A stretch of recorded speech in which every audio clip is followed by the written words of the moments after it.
गर्मी के मौसम शुरू होते ही पहले मिट्टी के बर्तनों की डिमांड हाई हो जाया करती थी। लोग अपने घरों से मिट्टी के बर्तन जैसे घड़े, बोतल आदि लेने निकलते थे। लेकिन आज आधुनिक जीवन शैली की वजह से कैसे इस पारंपरिक कारोबार की रफ्तार धीमी पड़ गई है। कई पीढ़ियों से मिट्टी के बर्तन बेचने वाले कारीगर क्यों परेशान हैं और आखिर कैसे धीरे धीरे कारीगरों की चिंताएं लगातार बढ़ती जा रही हैं। कभी गर्मी के मौसम में मिट्टी के घड़े और सुराहियों की बिक्री से पूरे साल की कमाई निकाल लेने वाले कारीगर आज चिंता में हैं।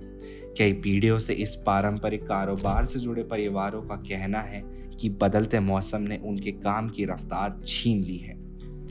बेमौसम बारिश, गर्मी में देरी और मौसम में लगातार बदलने के कारण ग्राहकों की संख्या घट गई है। ऊपर से फ्रिज और आधुनिक कूलिंग उपकरणों के बढ़ते इस्तेमाल ने मिट्टी के बर्तनों की मांग को पहले के मुकाबले काफी कम कर दिया है। यही वजह है कि वर्षों से इस कला को जीवित रखने वाली कारीगर आज अपने भविष्य को लेकर चिंता में नजर आ रहे हैं। जब गर्मी लगेगा, प्यास लगेगा, लूक चलेगा, तब ना घैला लेवे आएगा कि चलो बहुत प्यास लग रहा है, एगो घड़ा लाना। तो यहाँ तो लूक कहियो बहबे नहीं किया, हरदम पानी बरसित रह गया, तो घड़ा बिका कहाँ अबरी। जब विशेष करके गर्मी बढ़ती है तो ज्यादा बिकता है, लूक चलता है जैसे, तो लूक में ज्यादा बिकता है।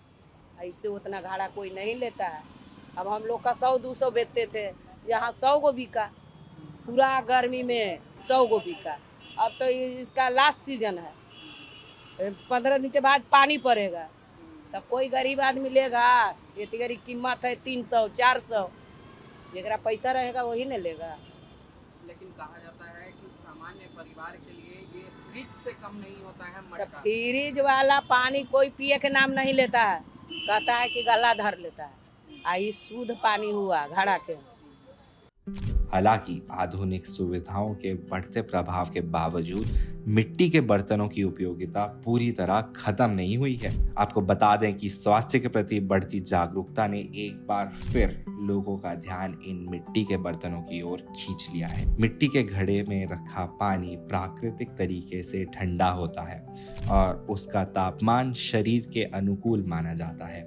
इसी वजह से डॉक्टर भी जरूरत से ज्यादा ठंडे पानी के बजाय प्राकृतिक रूप से ठंडे पानी को बेहतर बताते हैं। इसके अलावा मिट्टी के बर्तन पर्यावरण के लिए भी सुरक्षित माने जाते हैं। मिट्टी के बर्तन पूरी तरह प्राकृतिक होते हैं। यही वजह है कि पर्यावरण और स्वास्थ्य को लेकर जागरूक युवा वर्ग भी आज इनकी ओर आकर्षित हो रहा है। बाजार में मिट्टी के आधुनिक डिजाइन वाले घड़े, बोतल और सजावटी सामान भी लोगों को पसंद आ रहे हैं। बदलते मौसम, बदलती पसंद और आधुनिक तकनीक के बीच मिट्टी के बर्तन का ये कारोबार अपने अस्तित्व की लड़ाई लड़ रहा है। जिन हाथों ने पीढ़ियों तक लोगों के घरों तक ठंडा पानी पहुंचाया, आज वही हाथ ग्राहकों का इंतजार कर रहे हैं। सवाल सिर्फ एक कारोबार का नहीं, बल्कि उस परंपरा का भी है जो धीरे धीरे पीछे छूटती जा रही है। अब देखना होगा कि क्या इन मिट्टी के बर्तनों को अपनी असली पहचान मिल पाती है या फिर आने वाले समय में कारीगरों की हालत पर और भी असर पड़ेगा।